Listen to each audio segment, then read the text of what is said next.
नमस्ते, मैं हूं डॉक्टर कृष्णा पाटिल। मैं कंसल्टेंट नेफ्रोलॉजिस्ट हूं और आज हम चर्चा करेंगे एक बहुत महत्वपूर्ण विषय पर जो है एंटासिड्स या जिन्हें टेक्निकली हम प्रोटॉन पंप इनहिबिटर्स या एसिड सप्रेसिंग यानी एसिड को बंद करने वाले जो मेडिसिन होती हैं। हमारी जो एसिडिटी वाला गैस ट्रबल या एसिडिटी से जो पेशेंट्स आते हैं उन्हें कॉमनली जो है बहुत सामान्य तौर पर उन्हें ओमेप्राजोल, पेंटोप्राजोल, राबिप्राजोल, एसोमेप्राजोल इस कैटेगरी की एंटासिड मेडिसिन दी जाती हैं। तो ये ऐसा माना जाता रहा कि बहुत सेफ हैं और थोड़ी एसिडिटी हुई बस ओमेज ले लिया, पैंटॉप ले लिया, पैन 40 ले लिया। ये मेडिसिन बहुत कॉमन यूज में आने लगी और पिछले 2 दशकों में जो है हर मेडिकल प्रैक्टिशनर या हर कोई जो है पेशेंट जब एसिडिटी बोलता है तो बस उन्हें ये मेडिसिन शुरू हो जाती है। पेशेंट्स खुद भी जो है एसिडिटी हुई, मेडिकल स्टोर गए, एक ओमेज ले लिया।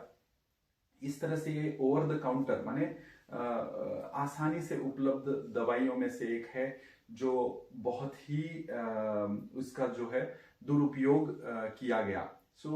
हमें जानना जरूरी है कि ये लेना कितना सेफ है और इसमें क्या नुकसान है। एंटासिड्स या एसिडिटी वाली दवाइयां रेगुलरली लेने में क्या हमें नुकसान हो सकता है, ये हमें जानना बहुत जरूरी है। ये एसिड जो है हमारे जो पेट में बनता है, ये एक प्रोटेक्टिव मैकेनिज्म है, माने हमारी सुरक्षा के लिए बना हुआ है। ये एसिड जब भी हम खाना खाते हैं, खाने के साथ जो भी बैक्टीरिया वगैरह जो जंतु अंदर जाते हैं, ये एसिड उन्हें नष्ट कर देता है। इस तरह से वह हमारी सुरक्षा भी करता है। और ये एसिड जो है हमारे खाने को पचाने के लिए बहुत जरूरी है। जो भी कॉम्प्लेक्स मॉलिक्यूल्स, कार्बोहाइड्रेट्स वगैरह, जो भी कॉम्प्लेक्स प्रोटीन मॉलिक्यूल्स होते हैं हमारे खाने में, उन्हें सिंपलर फॉर्म में आसान होने के लिए, पचने के लिए आसान होने के लिए ये एसिड उन्हें ब्रेक डाउन करता है सिंपल प्रोडक्ट्स में। हमारे पाचन क्रिया का एक बहुत महत्वपूर्ण अंग है यह एसिड, जिसे हम आयुर्वेदिक टर्म में अग्नि भी कहते हैं कि जठराग्नि। ये अग्नि जब तक प्रज्वलित नहीं होगी, ये एसिड जब तक बनेगा नहीं, तब तक पाचन नहीं होगा। तो पाचन के लिए बहुत जरूरी है ये एसिड। पर जब ये एसिड अधिक मात्रा में बनने लगता है और ये जो है अपने संतुलन खो देता है, अधिक मात्रा में बनने से अपने ही आंतों को जो है जलाने लगता है, तब हम उसे हाइपर एसिडिटी या एसिडिटी रिलेटेड माने गैस ट्रबल या पेट का जो है भरा हुआ रहना, गैस की वजह से ब्लोटिंग होना। जितना ज्यादा एसिड होगा उतना गैस प्रोडक्शन होगा और ब्लोटिंग माने पेट भरा हुआ, थोड़ा खाने पर जो है भर गया जैसा लगता है। तो ये इन प्रॉब्लम्स का जो मूल कारण है वह हमारी बिगड़ी हुई दिनचर्या या हमारी जीवन शैली में जो चेंजेस आए हैं। हरी, वरी और करी, अंग्रेजी में ये 3 शब्द कहे गए हैं कि क्या एसिडिटी के कारण हैं। तो एसिडिटी के मूल कारण है हरी, माने आप हर चीज गड़बड़ गड़बड़ में खाना जो है, गड़बड़ गड़बड़ में खाना है, या बहुत सारी चीजें टू डू लिस्ट होती है कि ये करना है, वो करना है, वो करना है। जब आदमी इस तरह से परेशान रहता है, बहुत सारी चीजों करने के पीछे भागा दौड़ी में रहता है, तब हमारे पेट में एसिड ज्यादा बनता है। वरी, टेंशन्स, नींद नहीं आना, अच्छी नींद ना मिल पाना, ये भी एसिडिटी का कारण है। और करी, बहुत सारी स्पाइसी फूड माने बहुत मसालेदार तली हुई फ्राइड चीजें, मसाले वाली चीजें खाना, तो ये कारण है एसिडिटी के शुरुआत होने के। एक बार ये एसिडिटी शुरू हो जाती है और आप एसिडिटी वाली गोलियां लेने लगते हैं, तो देखिए ये एसिड जो है हमारे पेट में प्रोटॉन पंप माने एसिड सिक्रेटिंग सेल्स जो है एसिड बनाती हैं। और ये बनाने के लिए इन्हें प्रेरित कौन करता है? एक हार्मोन होता है गैस्ट्रिन। जब हम खाना खाते हैं तब गैस्ट्रिन बढ़ जाता है और वो जो है एसिड बनाने के लिए प्रेरित करता है। और जब ये एसिड बन जाता है, जब एसिड ज़्यादा होने लग जाता है, तब यही एसिड जो है गैस्ट्रिन को बंद करने के लिए, गैस्ट्रिन को घटाने के लिए भी सिग्नल भेजता है कि अब गैस्ट्रिन जो है बंद हो जाए, ज़्यादा ना बने। अगर हम इस एसिडिटी की जो ये फीडबैक लूप है कि एसिड, गैस्ट्रिन से एसिड बनेगा और एसिड जाकर फिर गैस्ट्रिन को सप्रेस कर देगा ताकि और अधिक एसिड ना बने। अगर हम एसिडिटी की दवाइयाँ लंबे टाइम तक लेते हैं तो पहली चीज क्या होगी, ये जो एसिड नहीं बन रहा है तो गैस्ट्रिन को लगेगा कि यार एसिड नहीं बन रहा है तो मुझे तो ज्यादा स्टिमुलेट करना पड़ेगा, तो गैस्ट्रिन की लेवल बढ़ जाएगी। तो गैस्ट्रिन की लेवल बढ़ के रहेगी और जब भी आप फिर एसिडिटी वाली गोली बंद करना चाहोगे या उसका इफेक्ट खत्म हो जाएगा, क्योंकि गैस्ट्रिन बढ़ा हुआ है, ज्यादा एसिड बनाएगा। तो पहला महत्वपूर्ण चीज समझना जरूरी है कि अगर आप इन मेडिसिन को, जो पेंटोप्रेजोल, ओमेप्रेजोल, रैबेप्रेजोल, इन मेडिसिन को अगर आप रेगुलरली ले रहे हो तो आपकी गैस्ट्रिन लेवल बहुत बढ़ी हुई रहेगी और जैसे ही आप गोली बंद करोगे या उस गोली का इफेक्ट खत्म होने लगेगा तो गैस्ट्रिन बहुत बढ़ा हुआ रहने से आपको तुरंत बहुत ज्यादा एसिडिटी हो जाएगी और आपको लगेगा कि ये गोली से ही जो है मुझे रिलीफ आएगा, ये गोली नहीं खाऊंगा मैं तो मुझे बहुत एसिडिटी होती है और तकलीफ होती है। तो डिपेंडेंस, पहली प्रॉब्लम इन गोलियों के साथ है कि आप इन गोलियों पर डिपेंड हो जाओगे कि आप ये गोली बंद नहीं कर पाओगे। जैसे ही बंद करोगे गैस्ट्रिन ज्यादा है, एसिड और ज्यादा बनेगा और आप फिर से खाने के लिए मजबूर हो जाओगे। तो ये जानना जरूरी है कि ये सिर्फ जिन्हें बहुत सीवियर एसिडिटी रिलेटेड प्रॉब्लम्स जैसे अल्सर्स हैं, ब्लीड होता है जिनको अल्सर्स, उनका हीमोग्लोबिन कम हो रहा है ब्लीडिंग के कारण, और सीवियर रिफ्लक्स है, माने एसिड ऊपर आकर जो है जलकर उन्हें उसके रिलेटेड बहुत सारे प्रॉब्लम्स हो रहे हैं, उनके लिए तो ये लंबे टाइम तक लेना ठीक है। बट रेगुलर प्रिस्क्रिप्शन के तरह हाँ बीपी की गोली चल रही है, शुगर की गोली चल रही है, हार्ट की गोली चल रही है और उसके साथ एक एसिडिटी की गोली चल रही है, इस तरह से बिना जरूरत के जो है उसे लंबे टाइम तक लेना अच्छा नहीं है। शॉर्ट टर्म में कभी आप बहुत सीवियरली सिक हो, आईसीयू में भर्ती हो, स्ट्रेस अल्सर्स हो सकते हैं, वैसे टाइम पे कुछ दिनों के लिए देना ठीक है। या कभी पेन किलर खाना पड़ा और उसके साथ एक आध 2 दिन के लिए ले लिया, वो ठीक है। पर आप लंबे टाइम तक अगर लोगे तो पहली प्रॉब्लम है डिपेंडेंस, कि आप उस पे निर्भर हो जाओगे, डिपेंड हो जाओगे, बंद नहीं कर पाओगे। बंद करने जाओगे तो सीवियर एसिडिटी होगी, ये पहला प्रॉब्लम है। दूसरा प्रॉब्लम है, ये हमारी बहुत सारी जो जरूरतें होती हैं मिनरल्स की हमारे बॉडी को, जैसे मैग्नीशियम है, कैल्शियम है, आयरन है, पोटेशियम है, इन सब का जो एब्जॉर्प्शन है, माने पाचन और हमारे खून में पहुंचना आंतों से, इसके लिए एसिड बहुत जरूरी होता है। और जब आप एसिड को बहुत लंबे टाइम तक सप्रेस कर देते हो तो विटामिन B12 की डेफिशिएंसी माने कमी हो जाती है। विटामिन B12 हमारे नर्व्स के हेल्थ के लिए बहुत जरूरी होता है।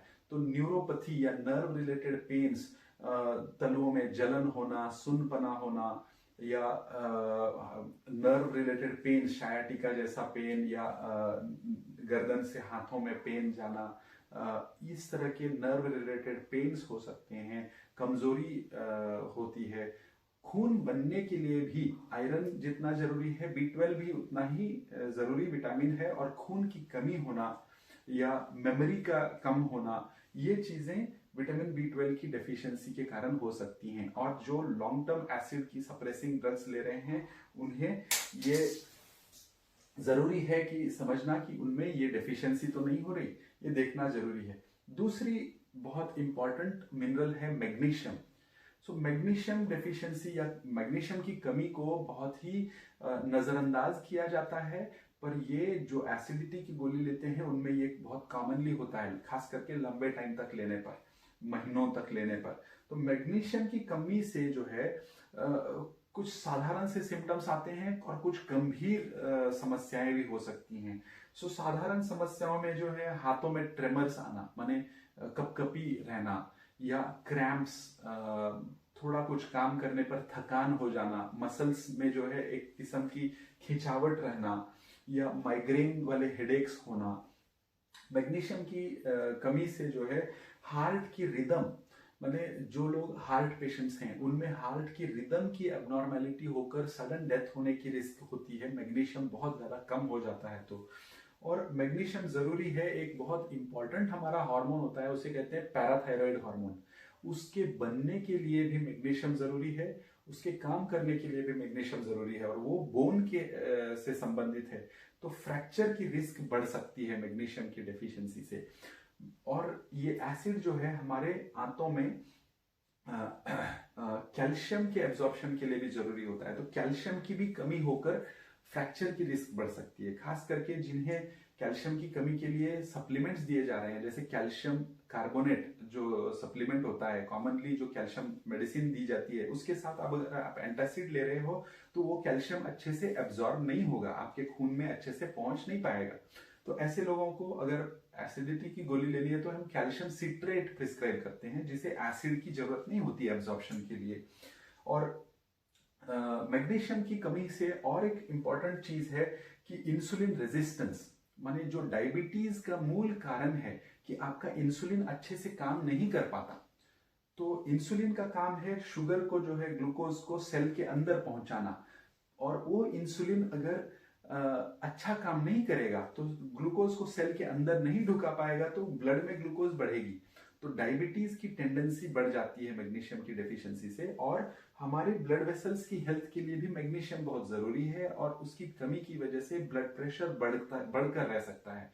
और ये भी देखा गया कि जो मैग्नीशियम सप्लीमेंट्स लेते हैं या नेचुरल बहुत सारा वेजिटेबल्स और फ्रूट्स खाते हैं, उनका ब्लड प्रेशर कम होता है, क्योंकि उन वेजिटेबल्स और फ्रूट्स में मैग्नीशियम अच्छी मात्रा में उन्हें मिलता है। तो वो डायबिटीज और ब्लड प्रेशर के अगेंस्ट काम करता है।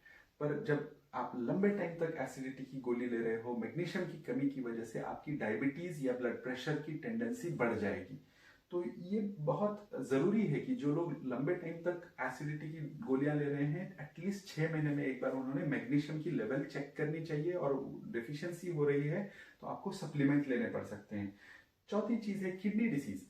आज 17% भारतीय एडल्ट पॉपुलेशन में किडनी के विकार हैं, किडनी का फंक्शन कम है।